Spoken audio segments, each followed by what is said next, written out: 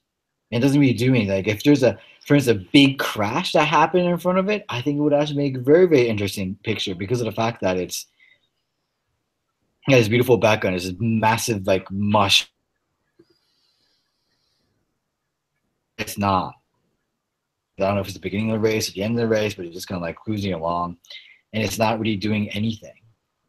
So because of the fact that like we see all these photos of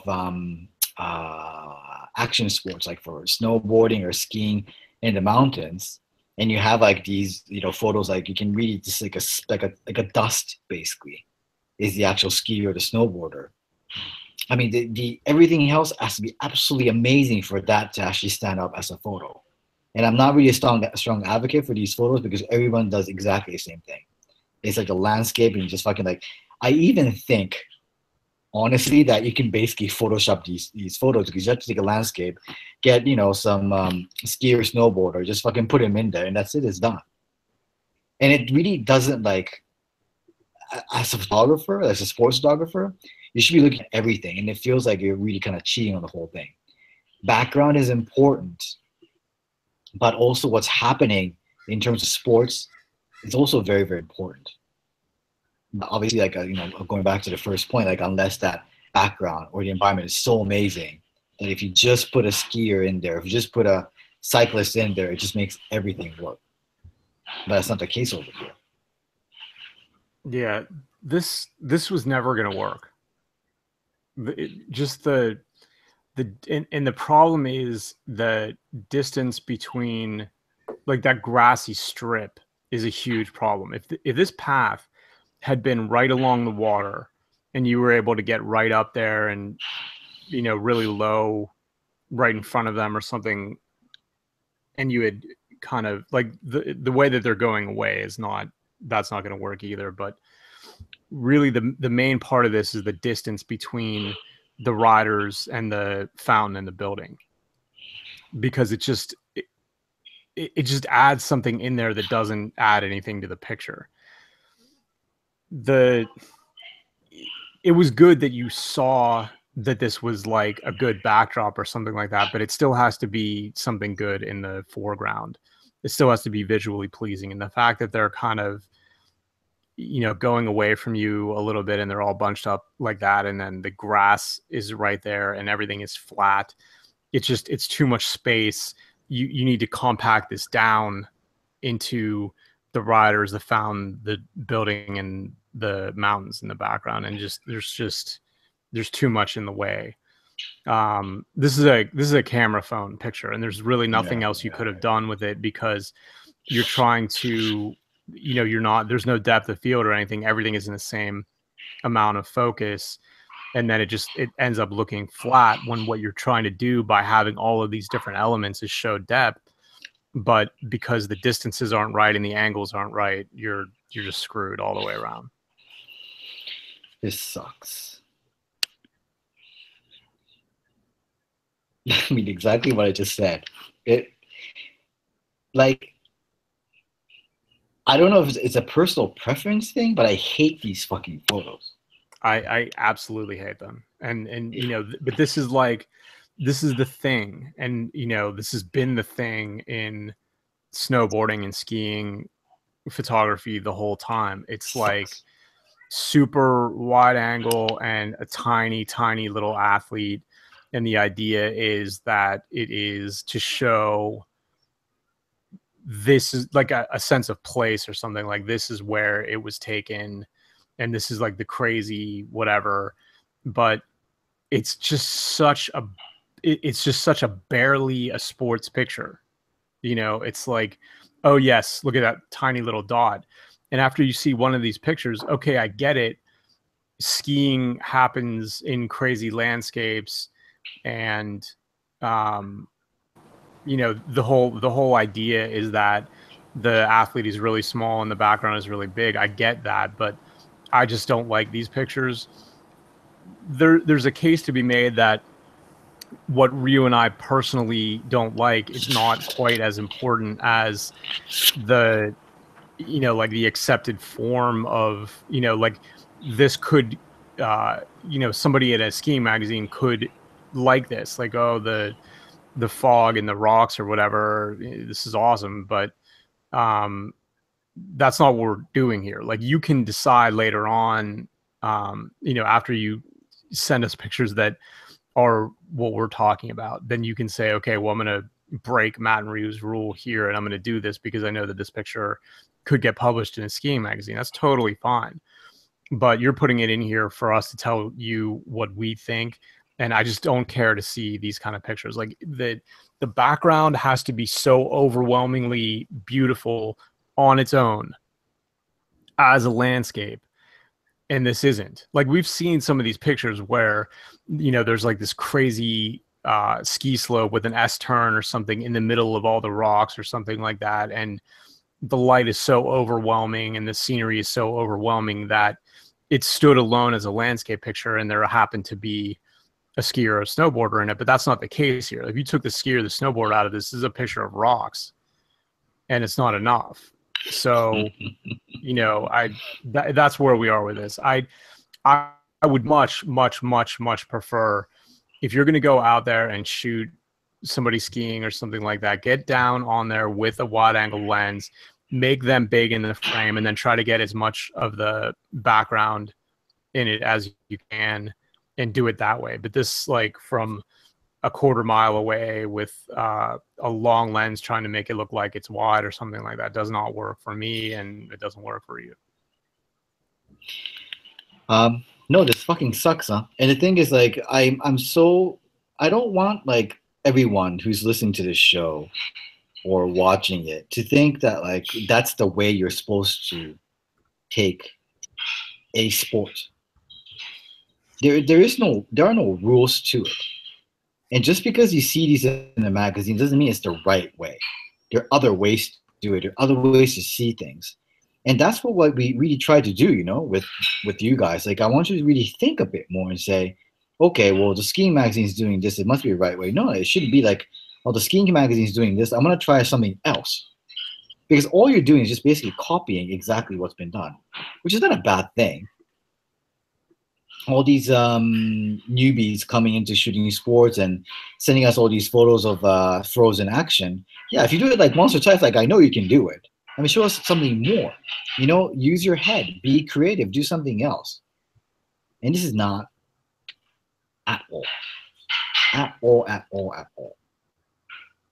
Really.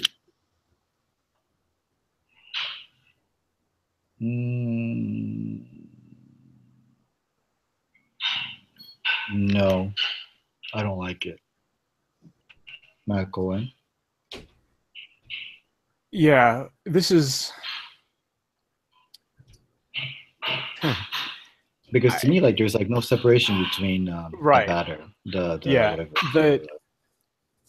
The problem is that I don't want to discourage this kind of thing, like looking for silhouettes and using, like, this is a challenging lighting situation. Like, the whole field is in a shadow, but the crowd is in the light. So if you had properly exposed the batter, that's what they're called in cricket, right? Batsman. Yeah. All right. If you had properly exposed the batsman, the background would have the background would have been completely blown out, right? There's enough of a difference in the exposure that like that background would have been completely white or something.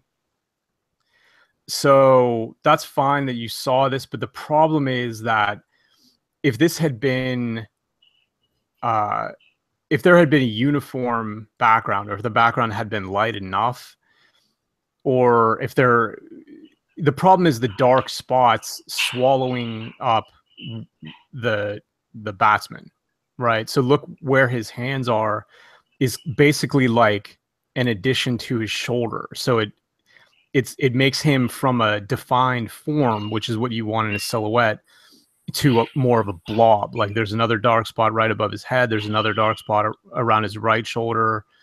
There's, you know, his leg gets caught up in the advertising board a little bit. So it breaks up the form, and that's what a silhouette is a form.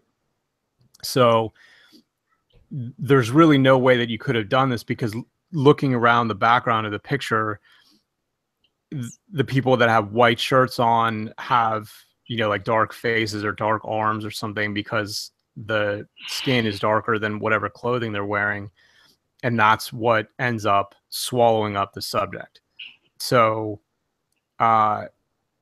this would only work if there was like some kind of uniform background. Like if there had been, if all the seats were very light colored and they were all empty, or if there was a wall or something like that that was pretty high behind him, that's the only way that a silhouette would work. You cannot have a silhouette that the background is intermittently as dark as the subject is, because then you just lose it.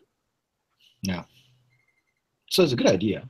We can do it again. I think the fact that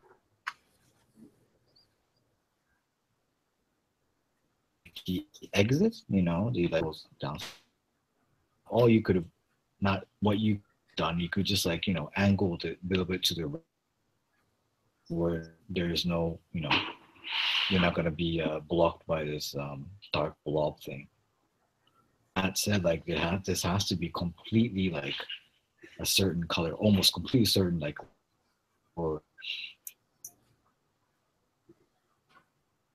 and if it's not, then it doesn't really work. Look twice, and you don't want to have to like look twice for these photos. It has to be really impactful.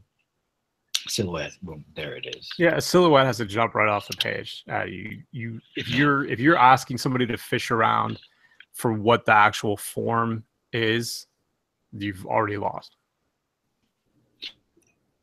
This one, it doesn't. I think it's a shitty picture. Hello, Matt. Hello. Hi. Hi, it's Simon. Just joined in. Just caught the end of that. Thank you. Just shitty picture was all I heard. All right. Well, you'll have to hear that one on the replay. Yeah, it's fine. I'll listen to it later. Sorry. So, Simon, can you just introduce yourself, please, a little bit? Yeah, sure. So I'm Simon West. I'm shooting in the UK. Doing a lot of amateur stuff and starting to shoot for an agency, which is how I'm getting access to some of these games now. Mainly cricket at the moment because it's summer, but my real passion is rugby, as you know, with a bit of football thrown in. Excellent. And the guy who's swinging the bat is the batsman or the batter? He's actually the batter. It used to be batsman, but there's a lot of women's cricket around now. No, really? I was right. It's the batsman, right? It used to be the batsman, but there's a lot of women's cricket now. Oh, but they just call him batswoman then. Seriously, it's no batter. Man, that sucks. You can. Sorry. It's a batter. Okay, fine. I'll use the correct term then now. So, batter. And before I just completely, you know, say this photo is shit, Simon, defend it to us. Why is this a significant photo?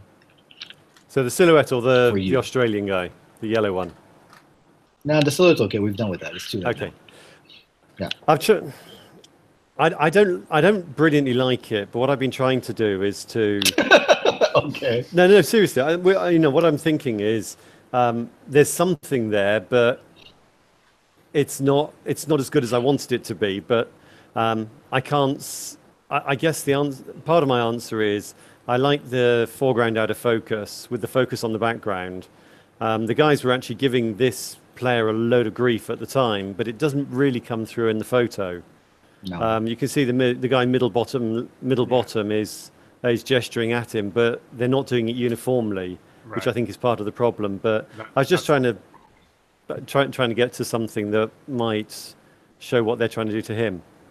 Yeah. So the easiest way to talk about this picture is it's hard to shoot a crowd. You know, like half of these guys have beers in their hand and they're just there because they're there or something like that. You know, usually what we see are people on their phones who are screwing it up, or people who just look bored who are screwing it up. Pictures like this are rare, right? The having everybody in the background focusing on the same thing, and even if they were all focused on the same thing and half of them were happy and half of them were angry or something like that, that would be fine too. But you can't have most of them just not really caring all that much, right? Like those guys in the bottom middle, like you were talking about, if you were able to multiply that across the whole thing, that would be fine. But half of these guys aren't even looking at this guy. So why are those guys more upset than everybody else is? You know, that's really what the problem is. So these pictures are rare, and the time to look for these pictures isn't like when a guy screws up or something like that. It's when the whole game is on the line and either he does something great or he screws up or something. Like that's the only time that you're going to have a reasonable chance at getting that uniformity of the background, because this picture isn't about anything. Like if you were trying to explain what's going on in the background of this, you couldn't do it because there's so many different positions and where they're looking and their emotions and all of that. So you wouldn't be able to say the whole crowd was getting on him or the whole crowd was celebrating or something like that. So you couldn't describe what was going on. And that in this case is not a good thing. If you want get a picture of a crowd reacting to something, it has to be basically immediately after something really big happens. You know, if it's like football, then it will be, you know, guys scoring a goal. And immediately after that, then you have to go to the fans. You see what I mean? Like it has to be immediate, because emotions go like it surge really upwards and it kind of dies down, you know.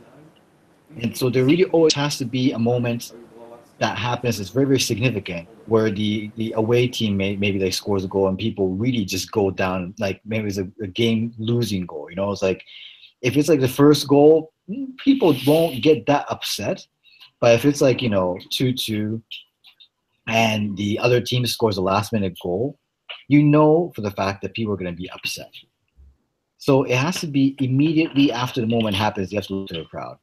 If the guy is jeering on this batter on, I can't say batsman now because then I'll be a very terrible person to do. You have to like see like how the guys actually, the people reacting to this, like when he goes,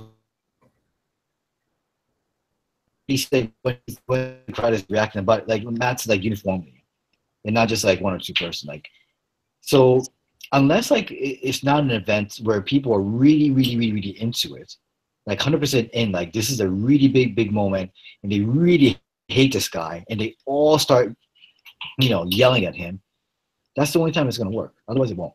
You know. Yeah, and you have to keep the situation of the game like in your head. Like you have to know where they are, because there are definitely times where it's more likely that something's going to happen than less likely, and you should be ready to do that if that's what you were trying to do. Yeah, sorry, it's a shitty picture of Simon, but we still love you. And this is another one. Actually, you know what? We're gonna change it a bit. Matt and I are gonna talk about it first, and Simon, you can, you know, tell us what. I don't know what the hell's going on. Like, I don't know what the hell's, but let's say I don't really care what's going on. I don't, like I said, I have no idea how cricket is. There's two guys. One's, you know, trying to bat, and the other guy is trying to catch the ball. And they're kind of like, you know, not intertwined, but they're kind of like on top of each other in this way. But I don't like see any significance. It's not very beautiful. It's not like the, you know, the other guy's like in the air or something. But what I don't really like is the fact that they're over on top of each other. anything, you know. Yeah, those are Visually. those are the two main things. It's like you'll see this later, but the silhouette that gets swallowed up by the dark spots in the background, that's the same kind of principle where the guy in the back is getting covered by the guy in the front. And that would be okay if they were both like in the same stance and the guy in the back was only a little bit visible because he was mostly covered up by the guy in the front or something. But this is one of those, you got middled kind of like they're not separate, but they're not completely covering each other up. And so it's not that interesting. Beyond that, the guy who's batting is just standing there with a bat on his shoulder. Is that guy the catcher? I don't know what the terms are on cricket, but The keeper. The keeper. Okay. He is. It's not interesting enough. Like I get it that 1 foot is on the ground and the other one's high up or something like that, but he's not doing anything that's athletic enough. So when you combine those two things, neither of them are doing something that's super athletic, and they're covering each other up, but not in a really visually pleasing way. That's just not going to add, any kind of excitement or anything like that to this. I'm not 100% sure, and this isn't really what we do here, but this looks soft, as in like not completely in focus. I'm not sure whether maybe it's too far and you cropped it down too much, but it looks soft. All right, Simon, briefly. Okay, Tell us briefly. like how this cannot be a shitty photo. Right, how did I come up with a shitty photo? Right, first off, it's I'm using a 400 with a 1.4 converter, which is probably why it looks a bit soft. Yeah. Because it's a bloody long way away. Everything on cricket is 60 yards away with 40 yards to the background. So what I like about it is the way that everything lines up. So the bat is in line with the keeper's leg, in line with the keeper's arm. They're both looking in exactly the same direction. So the batsman's basically just hit the ball off to the right-hand side. The keeper was lining up to catch the ball, but because the batsman's hit it, obviously there's no ball there to catch. So he's kind of pulling back, and the batsman's followed through. And they're both watching the ball heading off to the boundary. So that's the story behind it. I think like if it takes that long for you to explain like the significance of this photo, it's always a failure. You know what I mean? Yeah. I mean, if the ball had been there just off the right-hand side, it'd be slightly different, because I think you'd be able to get a better perspective of it. But I just like the way the guys. I just like the way the guys lined up. Yeah, I don't think the ball would have helped at all. No. You have to, like, what you're talking about, right? What I'm getting, like, reading between the lines of what you're saying is that, is it most of the time they wouldn't line up? Yeah. Like, most of the time they would be separate, completely separate from each other? Yeah, they're normally scrambled all over the place. Okay. So just having all the lines pointing together, I quite like. So you like this because this is rare in cricket? Yeah, I suppose so. Yeah. Okay. That may be. We're going to take your word on that one. But Okay. that doesn't make for a visually interesting picture. Okay, so you have to look for something, like if you're looking for them to line up, they have to line up in an interesting way. That's the leap of logic that you're making, is that because it's rare, when they line up, that's a good thing. But what the step in between that you're missing is they need to line up in an interesting way, and this isn't that. Does that make sense to you? Absolutely. You can keep looking for this, but just the simple fact of them lining up doesn't make it a picture. They would both have to be doing something interesting in a way that worked together for it to be a good picture. The ball has nothing to do with it. It's nice to get the ball in there, but if you got a picture, it wouldn't matter whether or not the ball was in there or not. No. That's what I'm saying. No, that's fine. Thank you. The other thing is I sold all of my teleconverters. I just don't use them anymore.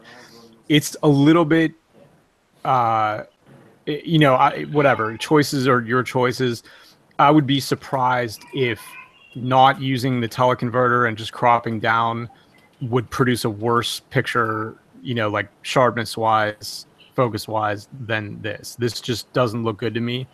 and if this is where you're starting, there's not going to be a whole lot you're going to be able to do. I would just shoot the 400 as it is and crop down. I would have to believe, that that would look better than this.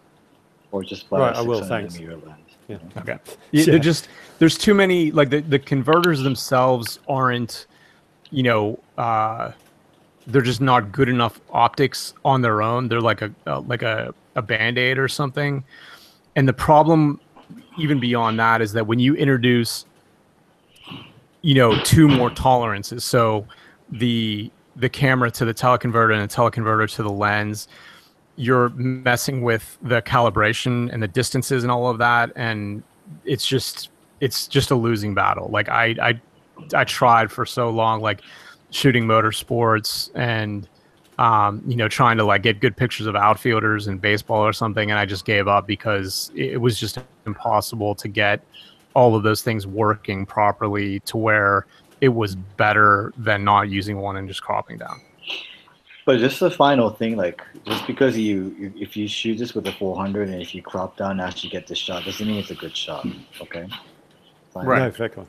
Yeah. Just so you know. All right, moving on. Thank you.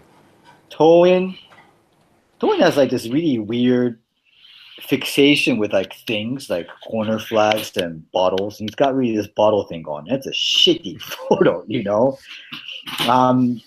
I don't know. Like, listen, like this fisheye and the first fisheye, like first fisheye is like a billion times better. I don't know why. Like, this is a horrible picture. This is like the water bottle company wouldn't. I don't even think that they would be into this picture because it looks like it's thrown together.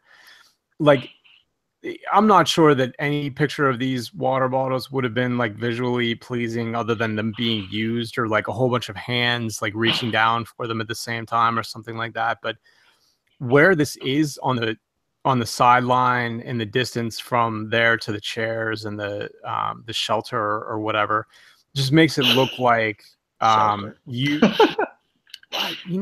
guys in these European sports or whatever. I don't even know what it's dugout. I don't know what it is called, huh? Places. Well, that thing it looks like a bus shelter. So it's a shelter. I don't know what it's called. No, that's actually not even for the. That's a good question. It might not be for the medical people. It's actually might not be for the players. Doesn't matter. Go ahead. Go ahead with your bus shelter. Anyway, it just looks like like a staged picture gone wrong or something like that. Like, I'm just gonna put these here. The background, just the way that the fisheye peels off, the distortion on the left side, it just makes it look super awkward. Other than hands reaching down and like players like all around there or something like that, I struggle to think of a way that this picture would have worked. I mean, so far it's been a horribly, horrible training ground, huh? But we don't expect, less from you guys anyway as we go on. Be here. Can I say that I move on or no? I can say move on, right? Yeah, it's fine.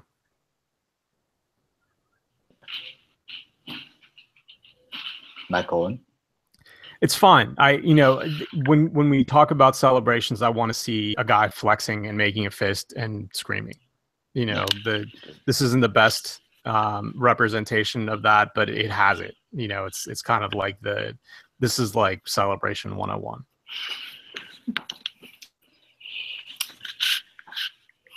Jimmy. So my wife is saying it's nice. It's nice. So Jimmy, my wife likes your photos, Jimmy. So you should be proud of yourself.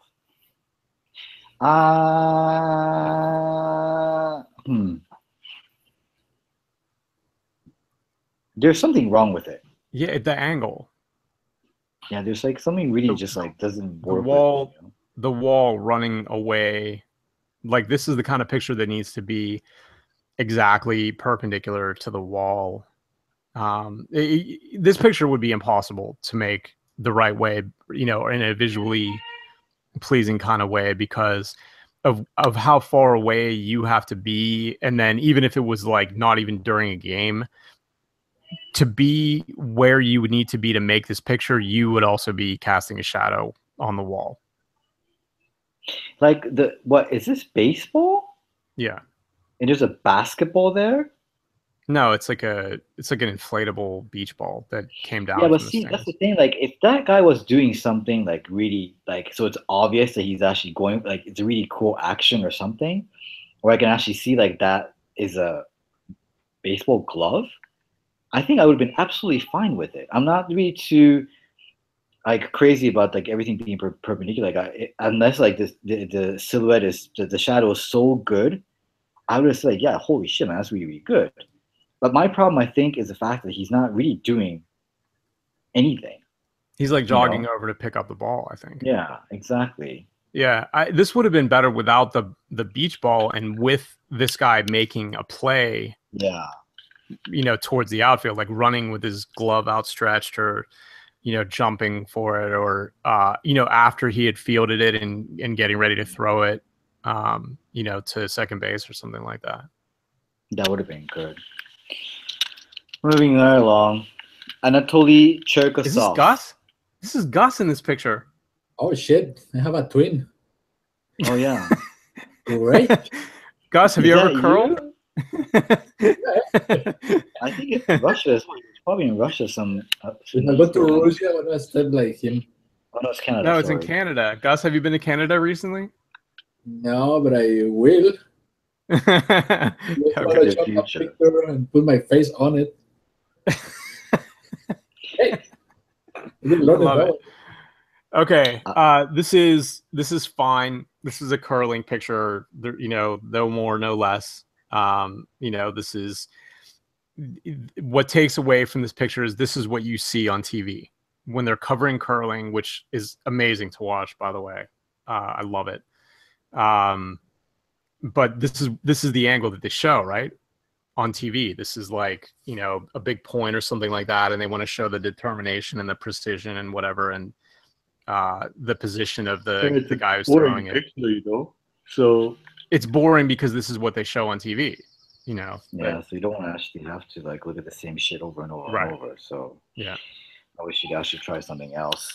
So going from curling to bodybuilding. Yeah. Well, that's the same. Like, you see these things all the time, and the point is to like find something a bit different. Yeah, this is like this is an iPhone picture, you know, if I've ever seen one. I mean, it's so straight up. The lighting has been provided for you. The guy is gonna, you know, stand on the X on the floor, you know, because he's playing to the judges or something like that. There's zero skill that's involved in this, and you've put no vision. You know, you've expressed no vision to anybody who's looking at this. It's as straight up as it comes. It's exactly like the curling picture. It's what you see on TV. You have to do something that's different than that, specifically because people are so used to seeing these things on TV that they may as well be looking at a still that's ripped out of a video. And I think it's one of those things like what we want you to do is to like not reciprocate like things we actually see on an everyday basis, you know? We want you to kind of like challenge yourself and at least like challenge us and say, hey, this is the, you know, look at this, like what I've shot. Like this is something that you probably won't see every day. And that's exactly what, even if you fuck it up, that kind of like, you know, that kind of like fuckery to us is very, very good. That means you're actually trying something new. Like for instance, what, my God,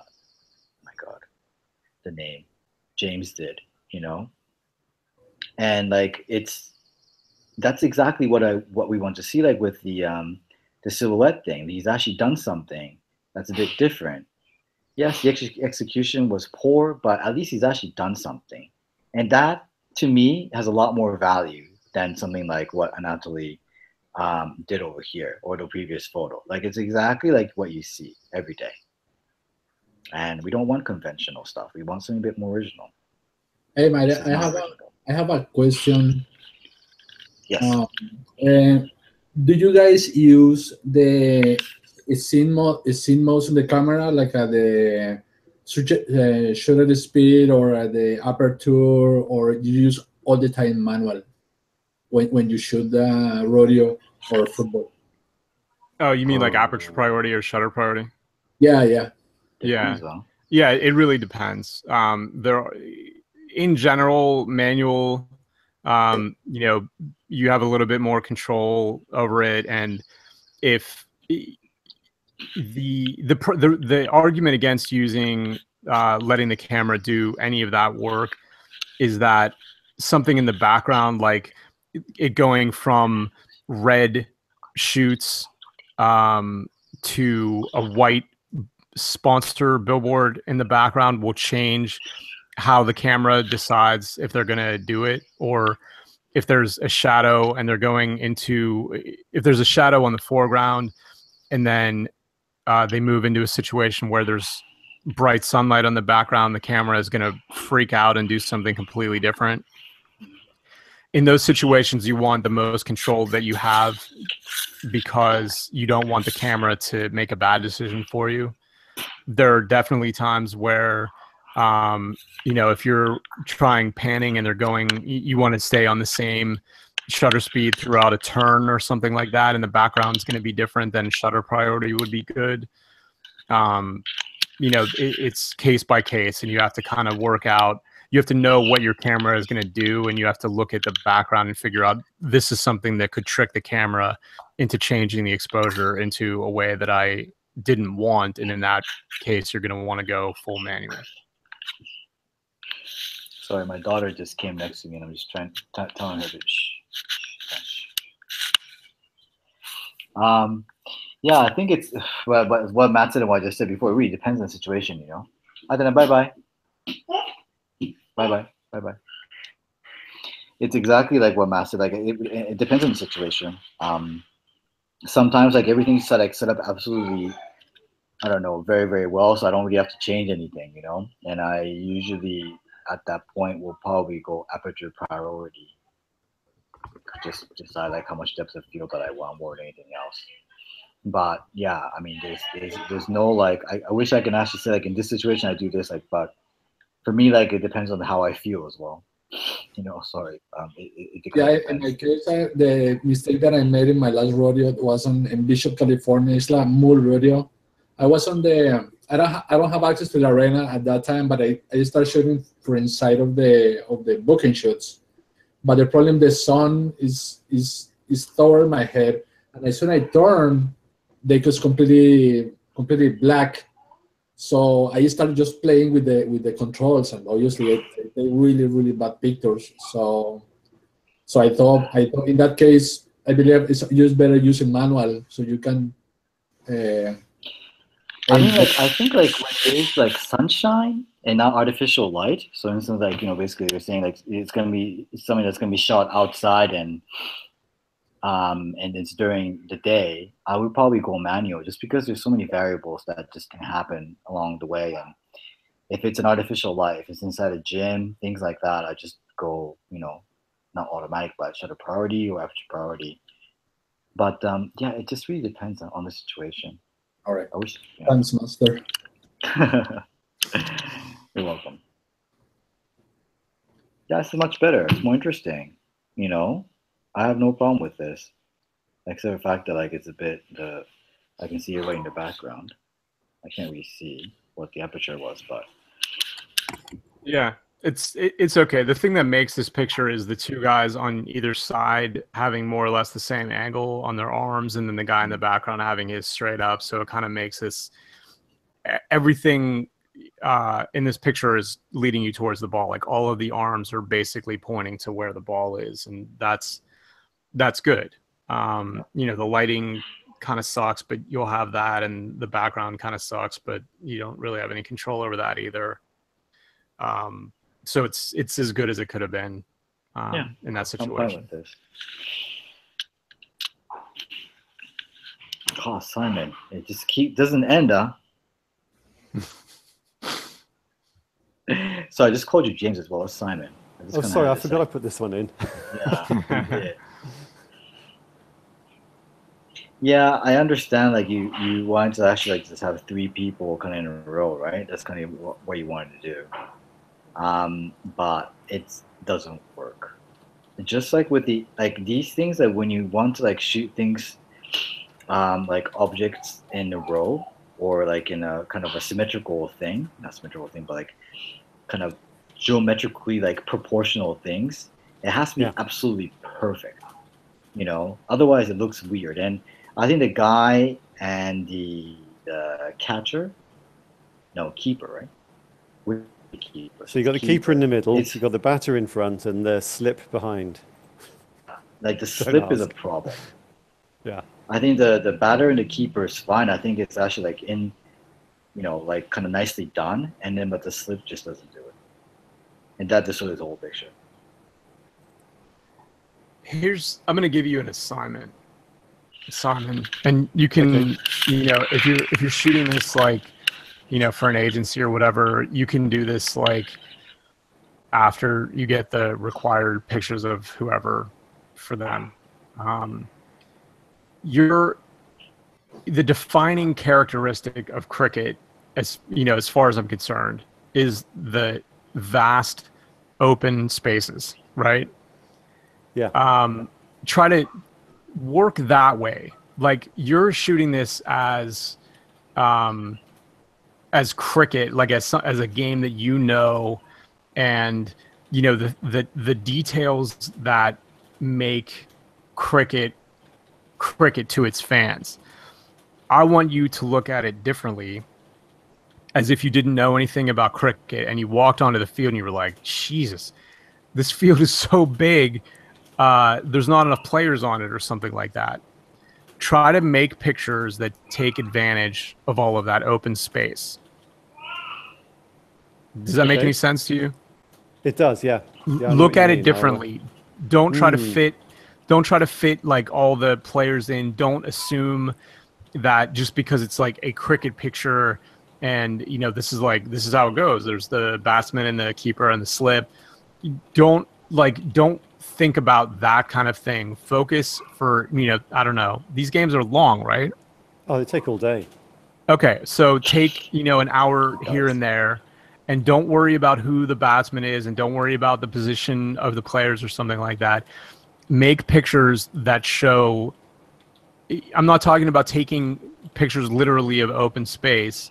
I'm saying make cricket pictures that take advantage of all the open space. Like that's the subject of the picture is the open space, and then you want to work in some details after you figured out that open space. Like try like that to break yourself of the fact that I'm a cricket fan, I know a lot about cricket, and I'm here to shoot cricket. Okay? Sure. Let's give it a go. Thank you. All right. I want you to use the sun a bit better, and the thing is like you're using like what teleconverter with these one as well, right? Yeah, I think so. I'd have to check back. Yeah, the thing is like if 400 is basically, was it 1.5 or 1.2? 1.4. It's 1.4. Yeah, then it's basically impossible. Like you need 600 millimeter, right? If you can like get a rental for 600, you should try. But I think it's to me at this point it's still too far, because like that's like kind of to me this looks like you're shooting with like a 7200. You got the entire body in, so you can't really get half like upper body. You can't even just get the face because you're way too far.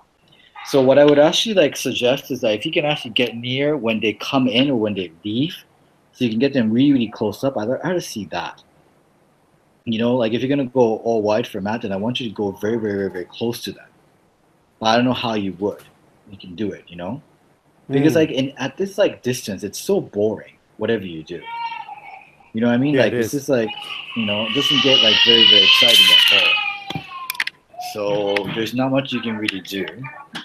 So not much you can really do about it, other than the fact that like this is what you have to do for work, and you do it, then you try a completely different thing, Yeah, have, like I was saying before, make the picture like these things are constant, like the distances are all constant or whatever. If this is like how it's done, and if your agency is happy with these, then get them you know, X number of pictures like this, and then use the rest of it to try things out, right? You don't need a whole day's worth of pictures of the same thing. So try to take advantage, like Rhea was saying, of, you know, the players coming and going or warming up or whatever, wherever you can get closer to them, take advantage of that. Like the fact that they go on all day in this situation is a good thing, because then you can be selective about, okay, well, I've done all of that and I'm just going to kind of walk around and get into positions where I can get closer. This stuff is just too far away. It's just too far. But I recognize that you have to get these pictures, but what you should be doing with the rest of your time in service of becoming a better photographer and developing your eye, getting pictures that look different than other pictures, is take some time where you're not worried about the action and get, you know, different ones. Okay. Thank you. No, really useful, guys. No. Compared to the Anatoly's full picture, this is terrible. No, this is really bad.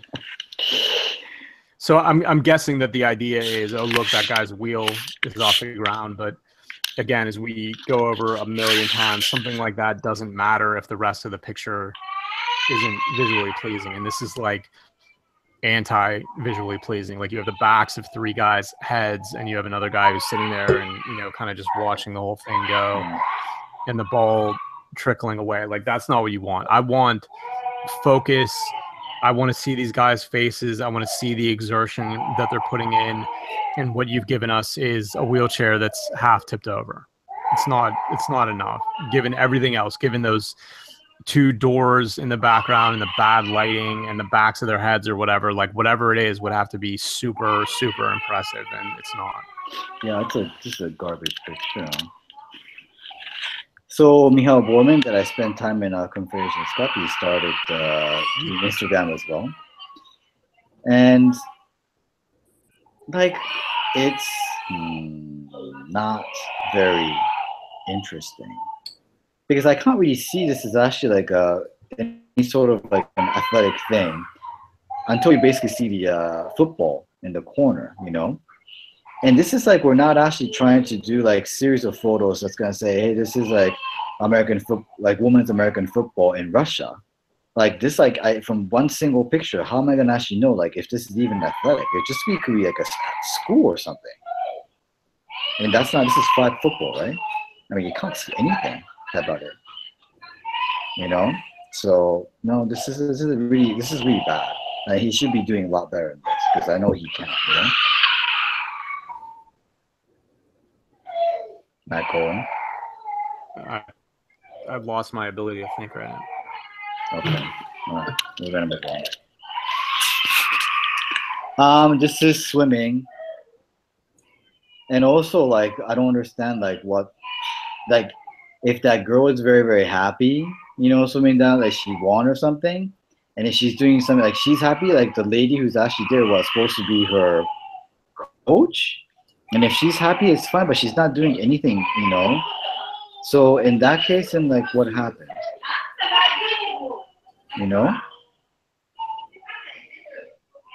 It doesn't do anything to me. The problem is, like, this picture and the last one, there were like a kernel of something interesting in it, like the facial expression and the body language here and the whispering in the other one. But you still need to work it into a picture. And because of the angle here, because of the way the background is here, it's just not, you can't do it. And because in the last picture, you know, that part of it was such a small part of the picture, it just gets lost. It gets lost in all of that. Like those need to be close-ups and the angle needs to be 100% perfect. Yeah. That's a lot though. Yeah, but just because you turn into black and white doesn't make it better either. Huh? It's not good, Matt Mitchell. Like it just doesn't do anything for me, and it should be a reason. It should be quite evident. Like it's a sports picture, and like, you know, wheelchair basketball and like wheelchair rugby is a really physical sport, and I want to be able to actually see that, like with people's like reaction, the action itself, like for a ball, people kind of like toppling over. You want to see the impact of it. You want to see like more excitement. This is not exciting at all. This guy's fucking leaning over and that's it. That's it. Just not much more after that. So no, you can't really do this, And it kind of does a disservice to the sport itself because there's a lot to be done over in this thing,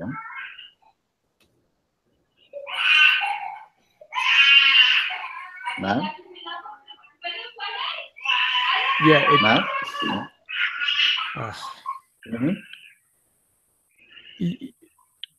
Shoot this as if it were regular basketball. Look for the passing, look for the expressions, the exertion, or whatever. Don't shoot it as if it was wheelchair basketball. I don't need to see the wheels in every picture. The wheels can be secondary. I want to see these guys being athletes because they're athletes. You don't need to show the wheels. You don't need to show, tipping over. That can be in the picture, but that can't be the primary part of it. All right, one more. My daughter's going crazy. I need to go soon. This is by Roscoe Myrick. I've not seen him before. I think Anthony's the same thing. So welcome, you guys. So I hope this is going to be a very good first kind of go around for training ground for you guys. I don't think it's even in focus. So that's a no to start with. The light thing, I think the idea is fine, but the rest is not. As if it's not in focus and it's not a very, very good shot to start with, kind of. I'm not too crazy about this one. It looks like it was, I don't know, over sharpened or something like that to kind of make up for it being out of focus. I think that the light is good. The idea was good, but you need to execute on the focus and on. I think that I don't think that this needed to be in black and white. It's a simple enough picture. It doesn't look like there was anything that would have been detracting for it, and because it's in black and white, his hair kind of gets lost. I think I would have liked to have seen because he has like that high top thing going on. It probably would have been good to be able to see that a little bit better. But it starts with making a picture that's in focus. That's like the most basic thing that there is. And this is taken on February 18th, 2016. So we want you to actually post some stuff that you've taken recently, not like most, a year and a half ago. So that ends the whatever episode of Training Ground. I have to look and see which episode it is. But before we go, I want Gus to introduce. If people want to follow your work, do you want to do that, Gus, or? Yeah, I have a little page, and I don't have it here. OLAFO 2001, and it's most of the pictures are from the rodeo. Thanks to Matt. Unfortunately, the access that you have on rodeo is really, really, really, really bad. So, but I try to do my best to get what I believe for myself is a good picture. So okay, that's what it is. Okay. And Simon, for you, Instagram, whatever. Yeah, just setting your work. Just setting up a website at the moment, but Instagram is Simon A. West, and that's not quite there yet either. But I need to put some more shots on there. But it's slowly getting there with some old stuff. And the website? The website is actually going to be sports-shooter.co.uk. As generic as it can possibly get. That's generic as it possibly can. You should do like Simon A. West. I don't know why you can't do that. You should do your name, Simon. You should do your name. The problem not least of which is because there is a sports shooter here, and it's like a disaster. Okay. The problem is Simon West is also the Lara Croft film director. So anything around Simon West. Simon A. West? No, it's all gone, unfortunately. So do like Simon can do West But I'll keep photo looking. or something Simon. like that. You should have your name in there. Like the generic thing Yep. is like when I'm looking Yeah. for a photographer or something like that.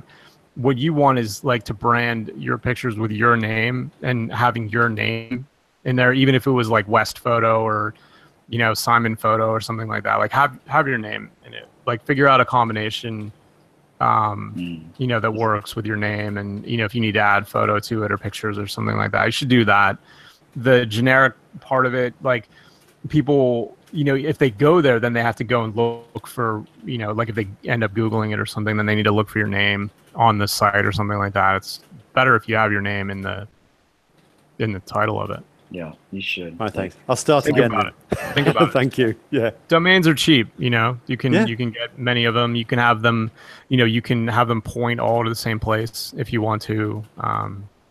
Yeah, I would reconsider that. Thank you. I will.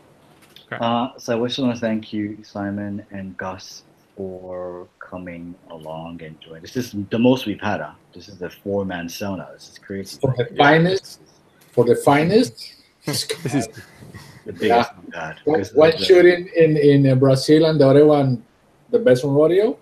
You must tweet and that one.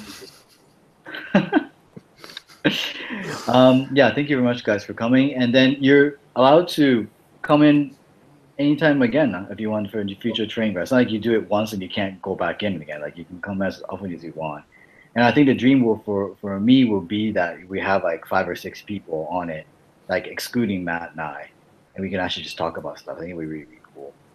So thank you. Yeah. That's it. Yeah, next time I want to bring a bad picture so they can kick me out. So. Be good. I'm just gonna stop this the broadcast, but just wait for just hold on, you guys. All right, thank you very much for listening. This is Big Lens Fast Shutter. This is Training Ground, which is part of Big Lens Fast Shutter, and Big Lens Fast Shutter is a place where you can learn how to shoot sports. And there's not that many places you can actually kind of go to like try to find out how to shoot sports, and we probably do the best work because I think no one else really does it. But we do a good job anyway, So please head on to biglensfastshutter.com, and that is biglensfastshutter.com. All the information will be there. And also, if you want to give us more money, which is always welcome, please go to patreon.com/BLFS, and that is patreon.com/BLFS. And thank you, Gus, thank you, Simon, and thank you, Matt, and everybody else. Thank you. Thank you for your teaching. You're welcome.